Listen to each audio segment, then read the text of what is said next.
હર્ષ સંઘવી સાહેબ શરમજનક. પોલીસથી ગુંડા નહીં, ગુંડાથી ડરી પોલીસ. જીવ બચાવવા ગુજરાત પોલીસને ભાગવું પડ્યું. ગુંડાઓએ પોલીસને ખુલ્લો પડકાર ફેંક્યો હતો. શું છે આખી ઘટના, વાત કરીએ આ વિડીયોમાં. નમસ્કાર, આપની સાથે હું સદ્દામ. આપ જોઈ રહ્યા છો યોર ન્યૂઝ.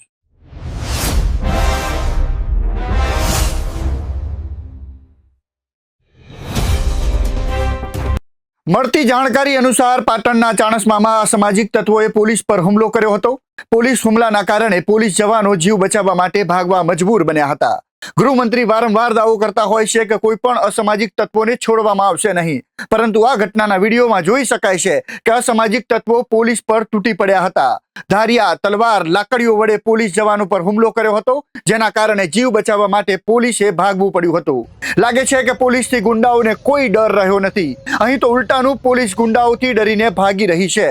ચાણસ્માના જીલિયામાં ફાર્મ હાઉસમાં બનેલી ઘટનાનો વિડીયો જોઈને લાગે છે કે પાટણ જિલ્લામાં લોકોની સાથે પોલીસ પણ સુરક્ષિત રહી નથી. ભાવેશ રવારીના ફાર્મ પર 20 જેટલા અસામાજિક તત્વોએ આતંક મચાવ્યો હતો, જેમાં પોલીસની પીસીઆર વાનના કાચ પણ ફૂટી ગયેલા દ્રશ્યોમાં દેખાય છે. આ મામલે પાટણ ડીવાયએસપી શું કહી રહ્યા છે, આવો જોઈએ. માર્ચ 2026 ના રોજ જીલિયા ગામના ભાવેશભાઈ દેસાઈની ચાણસ્મા પોલીસ સ્ટેશન ઉપર એક વર્દી આવેલી હતી કે એમના ફાર્મ હાઉસ ઉપર કેટલાક કિસ્સામાં હુમલો કરવા માટે આવનાર છે. આ વર્દીના આધારે ચાણસ્મા પોલીસ સ્ટેશનની 112ની ગાડી તાત્કાલિક ઘટના સ્થળ ઉપર પહોંચી ગઈ હતી. ઘટના સ્થળ ઉપર પહોંચતા ત્યાં કોઈ પણ ઇસમો મળી આવેલ નહીં, પરંતુ તકેદારીના ભાગરૂપે ત્યાં 112ની ગાડી અને ચાણસ્મા પોલીસ સ્ટેશનની વધુ એક પોલીસની ગાડીએ ત્યાં હોલ્ટ રાખેલો હતો. આ હોલ્ટના 15 થી 20 મિનિટ બાદ અચાનક 5 થી 6 ગાડીઓ અને કેટલાક ઇસમો પ્રાણઘાતક હથિયાર લઈને ત્યાં ધસી આવ્યા હતા. ઘટના સ્થળ ઉપર આવતા જ એમણે સ્ટોન પેલ્ટિંગ ચાલુ કરી દીધેલું હતું અને પોતાની સાથે રહેલા પ્રાણઘાતક હથિયાર લઈને ગાડીમાંથી ઉતરી ગયા હતા. આ જે ફાર્મ હાઉસના ગેટ આગળ જે સ્ટોન પેલ્ટિંગ કરતા હતા એ દરમિયાન એક પથ્થર પોલીસની ગાડીને પણ વાગ્યો હતો.